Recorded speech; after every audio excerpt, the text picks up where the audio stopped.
Welcome. Welcome to this deep dive. It's good to be here. Today we're exploring something really fundamental, I think, to being human. Difficulty. But perhaps not in the way we usually think about it. Not as, an enemy to defeat. No, quite the opposite, perhaps. Maybe as a teacher, something profound hidden within the struggle. Exactly. It seems we naturally want to push discomfort away, don't we? We see it as failure or just something wrong. We do. It's a very human instinct. Yet that very feeling, that sense of things not being quite right, some call it dukkha, it can actually be incredibly powerful. A catalyst. Yes, a catalyst. Think about that inner nudge, that feeling that something needs to shift. That's often where real growth begins. It makes me think of the story of Siddhartha, the Buddha, Yeah. under the Bodhi tree. A pivotal moment. Right. And he wasn't fighting some external enemy in the way we might picture it. Mara. Mara.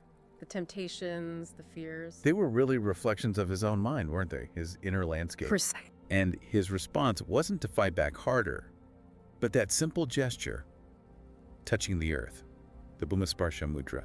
Ah, yes. Such a powerful symbol. It feels like an act of grounding, of accepting everything, the challenge included, right in that moment. And in that stillness, that acceptance, Enlightenment.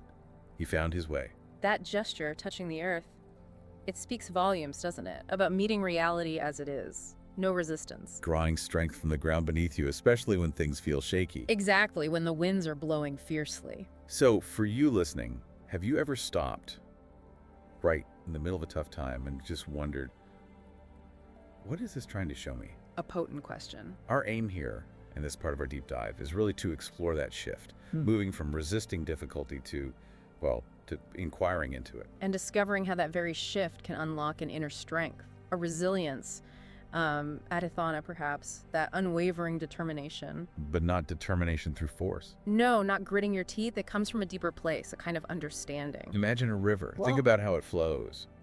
It meets rocks, obstacles in its path. Does it just stop? Never. It adapts. It finds ways around or over. And over time, it actually carves new paths, doesn't it? It changes the landscape. And in doing so, it doesn't just continue. It becomes, in a sense, stronger. Its course more defined by those very encounters. That feels like such a perfect image for the difficulties we face. Those moments that feel like blockages. They shape us. And like we mentioned, this idea of dukkha, this inherent unsatisfactoriness. It's seen in some wisdom traditions not as a punishment, but as part of the natural order, the dharma. It's part of the river's journey. Those rocks aren't mistakes. They're part of the process. They teach the river how to flow. And the Siddhartha story shows this so clearly. Mara wasn't really an external demon. No, more the embodiment of the inner static. The temptations, the fears, the doubts that bubble up when we're reaching for something important. We're trying to uncover some truth. Yes, and Siddhartha's commitment, his resolve, face these inner forces head on. Mara really threw everything at him, didn't he? Distractions, doubts, playing on his deepest anxieties. It's so familiar, that inner battle, when we push ourselves or when things just seem to fall apart. Absolutely. But Siddhartha's response, it wasn't aggression, it was that stillness. That touch to the earth again, the Bhumisparsha mudra, it's like saying, I am here, I am present. Despite the storm, a quiet declaration of resolve. And that deep awareness, that stillness, it allowed him to see beyond the difficulties, to transcend them. Enlightenment wasn't about Mara disappearing, but about Siddhartha's relationship to him changing. So how does this connect to us right now? The challenges we're facing, big or small, maybe they're reflecting something back to us. Almost certainly. Our ingrained ways of thinking, our habitual emotions, the things we do automatically, they often come to the surface under pressure. And the really empowering part is, we have a choice, don't we? They do. How do we meet these reflections? Are they just stumbling blocks, reasons to give up? Or could they be stepping stones? Yeah. Opportunities to actually learn something, to grow. It's a fundamental shift in perspective, moving from feeling like a victim To becoming an active learner in your own life. Yeah. So, for you listening, maybe reflect for a moment. When a real challenge hits, what's your usual first reaction? Is it that pushback, the resistance, blame maybe, or just wanting it to go away? Or is there sometimes a pause, even a tiny one, a moment where you could ask, what's here for me to learn? Because maybe, just maybe, inside every difficulty, no matter how tough it feels, There's a seed, a seed of transformation, waiting for us to notice it, to nurture it. Which brings us back to adhitthana, that unwavering commitment. It's not about ignoring the obstacles. No, it's about understanding they are part of the path. Yeah. Integral to it. They hold the lessons. So maybe something practical next time you're facing a challenge. Try this. See it as a teacher, just for a moment, and ask yourself maybe 3 questions. Okay. 1, what is this situation showing me about my own mind, my habits? Self-awareness. 2, how can I consciously use this experience to become stronger or maybe wiser? Turning it into fuel. And 3, what's one small thing, just one tiny step I can actually do right now to move forward with this understanding? Not solving everything at once, but taking one step. Exactly. It's about reframing. Seeing these difficult moments not just as setbacks, but as, well, as the very process that shapes and prepares us for whatever comes next. It really boils down to realizing our own power to choose, doesn't it? It does, like the river adapting to the rocks, like Siddhartha grounding himself. You have that capacity, we all do, to choose how we respond. Will the obstacles define us? Or will we let them guide us towards discovering our own resilience? How powerful choice. Okay, so we've explored why difficulties might be teachers. Now, let's look at how. How do these ancient philosophies offer practical tools to actually cultivate that inner strength? Well, a really central idea here is something called right effort, or samavayama. It's part of a broader framework, the Noble Eightfold Path. And right effort doesn't mean just pushing harder, does it? Right. No, not at all. It's much more nuanced. It involves awareness, a kind of gentle discipline, and finding balance in how we direct our energy, especially when things are tough. I'm picturing a gardener. Ah, that's a wonderful analogy. A good gardener doesn't just water everything indiscriminately. Right. They pull weeds, they nurture the young plants, they protect against pests. It's mindful work. Precisely. And right effort has 4 key aspects that mirror that kind of careful cultivation. First, there's preventing unwholesome thoughts from arising. Being vigilant. Gently vigilant. Noticing those negative patterns, anger, worry, resentment, especially when challenges trigger them. It's like spotting a weed when it's just a tiny sprout. Before it takes over the whole garden. Okay, what's second? Second is abandoning unwholesome thoughts that have already arisen. So if the weed is there... You don't just stare at it. Exactly. You don't suppress it forcefully either, necessarily, but you recognize it. Maybe acknowledge it without judgment. Ah, there's that thought again. And then gently redirect your focus, like carefully pulling the weed out, roots and all. Okay, so preventing and abandoning the negative. What about the positive? That's the third step. Cultivating wholesome thoughts. Actively planting the seeds of what you do want to grow. Nurturing qualities like compassion, patience, resilience, kindness. Intentionally fostering the good stuff. Yes. And the fourth action is strengthening the wholesome thoughts that are already there. Like tending the healthy plants you already have. Right. Reinforcing those positive habits of mind through practice so they become more robust, more natural, even when you're under stress. It sounds simple, but putting it into practice, that takes effort. Right. Effort. It does. It's a lifelong cultivation. But these 4 actions provide a really clear map for working with our own minds to build that inner strength. And perhaps one of the most powerful ways to practice this, to really build that mental muscle, is mindfulness meditation. Absolutely central. Our minds, especially in today's world, can feel so chaotic, can't they? Jumping everywhere. Especially when we hit a rough patch. That mental whirlwind can just take over. And mindfulness acts like an anchor in that storm. Bringing you back. Gently guiding you back to the present moment, noticing what's actually happening without immediately getting swept away by the reaction. It creates space. Space between the event and your response. Yes. Imagine you're stuck in terrible traffic, you're late for something important. Oh yeah. Instant stress, mind racing. This is a disaster, why always me? Yeah. Frustration building. Right, that's the reactive mind spinning its story. But mindfulness offers another way. Okay, how? You could choose, in that moment, to just pause. Maybe take 3 slow, deep breaths. Feel the breath moving in and out. Notice the tension in your jaw, your shoulders, and consciously try to soften it. So you're shifting focus from the story in your head to the actual physical sensations. Exactly. And that simple act interrupts the automatic stress cycle. It creates a pause, a moment where you can choose a more skillful response, instead of just being carried away by that first wave of panic or anger. And doing this regularly, it builds a kind of resilience. Like any muscle, yes. The more you practice bringing your awareness back, gently, without judgment, the stronger that capacity for focus and calm becomes. You're literally building inner fortitude. It's fascinating how modern science is catching up with this ancient wisdom. It really is. Brain imaging studies show that regular mindfulness practice can actually change the brain. How so? Well, increased activity in the prefrontal cortex, the part involved in decision-making, planning, self-control, and decreased activity in the amygdala, the brain's fear center. So it's not just a feeling, it's physically rewiring how we handle stress. Over time, yes, it seems we can reshape our neural pathways to respond to challenges more effectively, with more clarity and less reactivity. It's always interesting to see these principles reflected in, well, unexpected places, like someone like Steve Jobs. Yes. While maybe not a traditional practitioner, he was certainly influenced by Zen Buddhism. You hear about his focus on simplicity, presence. That intense concentration. Yes, there are stories about him meditating, even during incredibly busy times at Apple. Taking time for quiet reflection. Not just to relax, though. It seems it was more about reconnecting with his core vision, finding clarity amidst the chaos.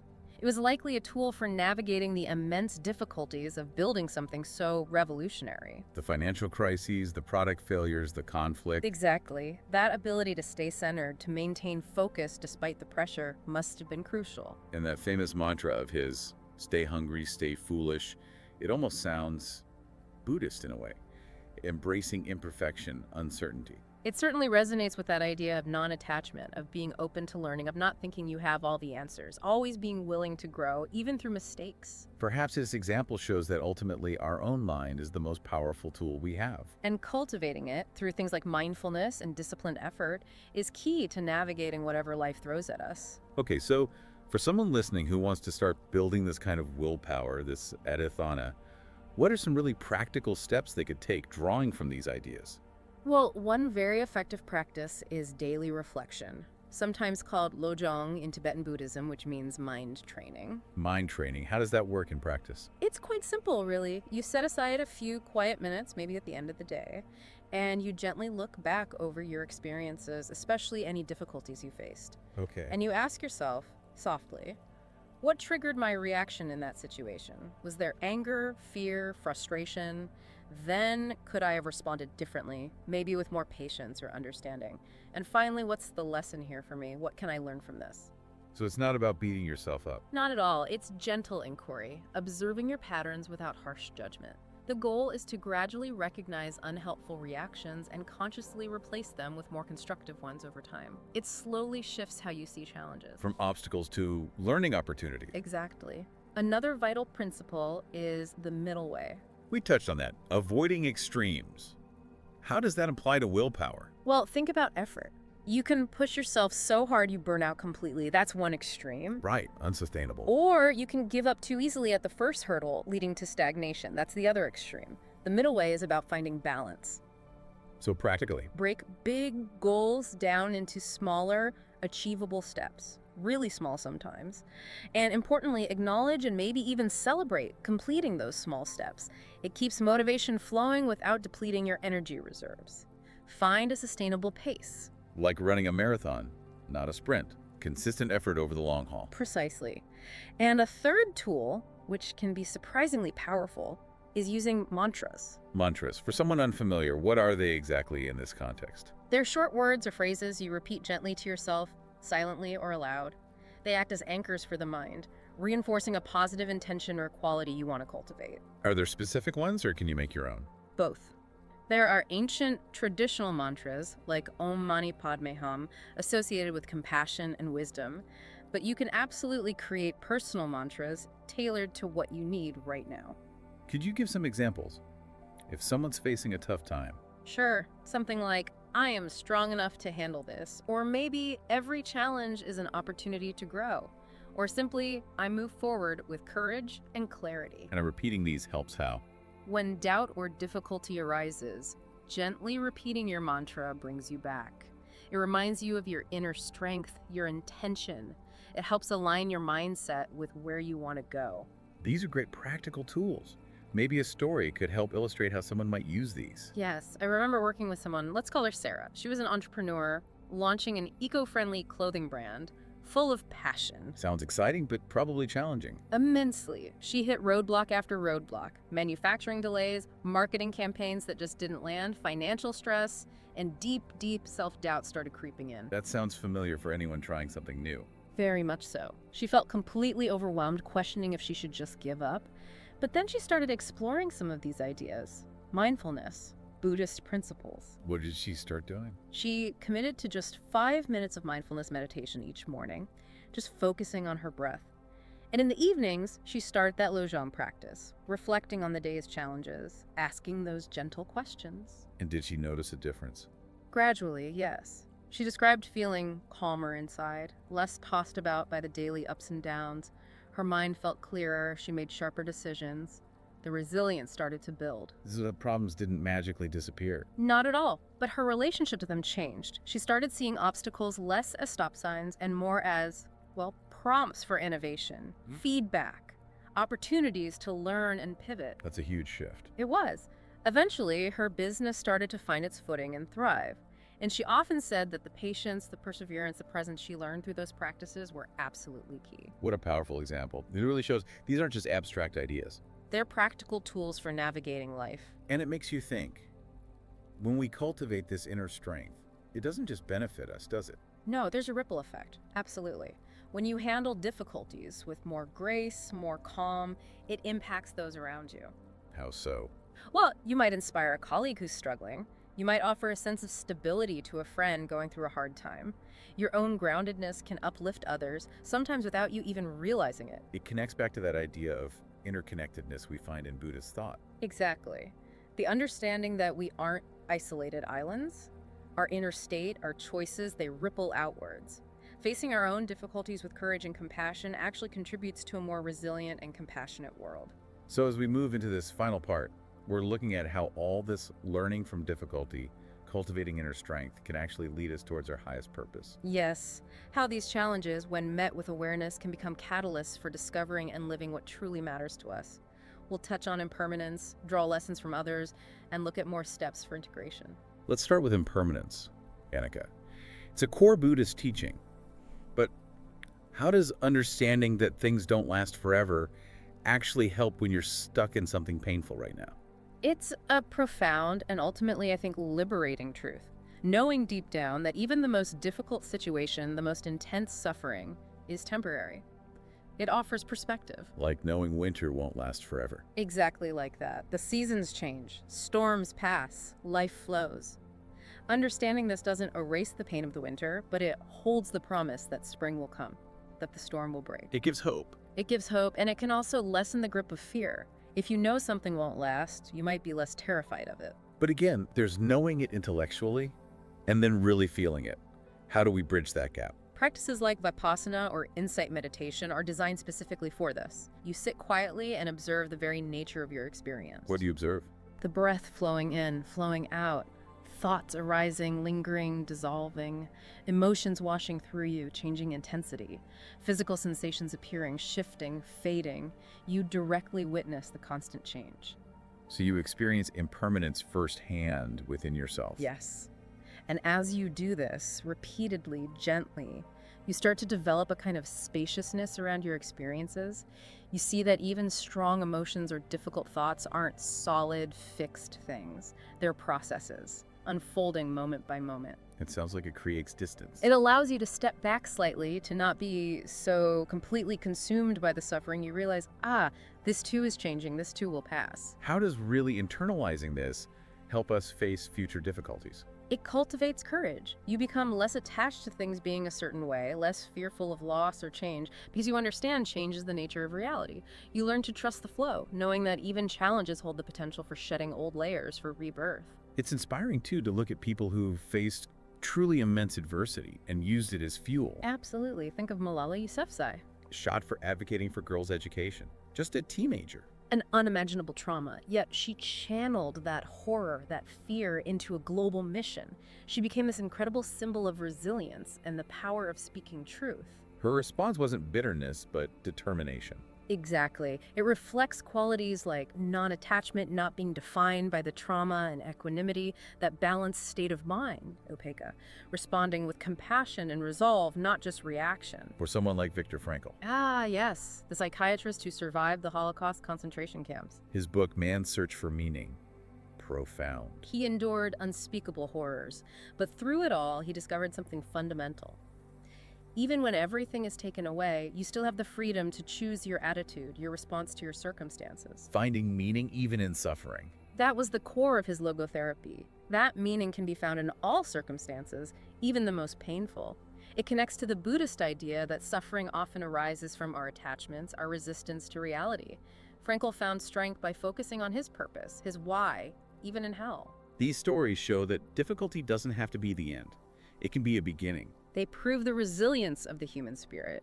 With the right perspective, the right purpose, we can transform even the greatest trials. So, for our listener wanting to actively turn their own challenges into stepping stones towards their purpose, what's a practical framework? Okay, maybe 3 steps. First, identify your big why. Your purpose. Yes. Often, challenges force us to pause and reconnect with what truly matters. Ask yourself, what is this difficulty teaching me about my values? How might navigating this actually align with my deeper purpose? Can you give an example? Maybe financial struggles teach you resourcefulness or gratitude for simple things. Perhaps a relationship conflict teaches you about empathy or clearer communication. Seeing the link between the challenge and your why provides motivation. To give the struggle meaning. Okay, step 2. Practice radical acceptance. Radical acceptance. That sounds intense. It simply means fully acknowledging reality as it is right now without fighting it. This is happening. It doesn't mean you like it or that you're giving up. So what's the point? It frees up energy. When you start resisting what is, you have more energy available to figure out how to respond effectively, how to move forward. How can someone practice this? A simple exercise. Sit quietly, take 3 deep breaths. Acknowledge the difficulty. Maybe say it silently. This situation is here right now. Then offer yourself some compassion. Maybe place a hand on your heart and say, I am enough. I can handle this. Acknowledging and soothing. Step 3. Create a map of difficulties. A map. It's a way to visually organize your thoughts and feelings about a challenge, making it feel less overwhelming. How do you make one? Take a piece of paper, write the main obstacle in the center, then draw lines branching out to its potential causes or contributing factors. From each cause, draw more branches for possible actions you could take. Then circle maybe 1 or 2 small, immediate steps you can actually do. It breaks it down, makes it seem manageable. Exactly. It demystifies the situation and gives you a clearer sense of direction. It moves you from feeling stuck to seeing possibilities. These are really concrete steps. And again, this personal work, it ripples outwards, doesn't it? Always. When you face your challenges with grace, with awareness, you inspire others. It's like lighting another candle with your own. The light spreads, but your own flame isn't diminished. It reinforces that interconnectedness. Our journeys matter to the whole. Our individual transformation contributes to the collective good. Every act of courage, every moment of mindful response adds to the light. So as we bring this deep dive to a close, maybe we come back to that river metaphor one last time. The flow of life. Sometimes it's smooth, sometimes it's incredibly turbulent, but it's always moving. The key is to keep flowing with it. To learn from the currents, the rocks, the bends in the river. Remembering that each challenge, each difficulty is shaping you, preparing you for possibilities you might not even see yet. So perhaps envision your own highest purpose. Imagine the wiser, stronger version of yourself that exists on the other side of whatever difficulty you're facing right now. That version of you is within reach. It is. Through consistent effort, mindful reflection, and trusting in your innate ability to rise. So maybe the call to action today is simply to commit to one small step. Yes. Maybe 5 minutes of quiet sitting, a moment of gratitude, reaching out to someone who inspires you. Just one conscious step towards embracing the flow. Thank you so much for exploring this with us. Thank you. It's been a meaningful conversation. And thank you for listening. As you go about your day, perhaps hold this question gently. How might the challenges you are facing right now be preparing you for an opportunity, a path you haven't yet imagined? Keep exploring, keep reflecting. We look forward to our next deep dive together.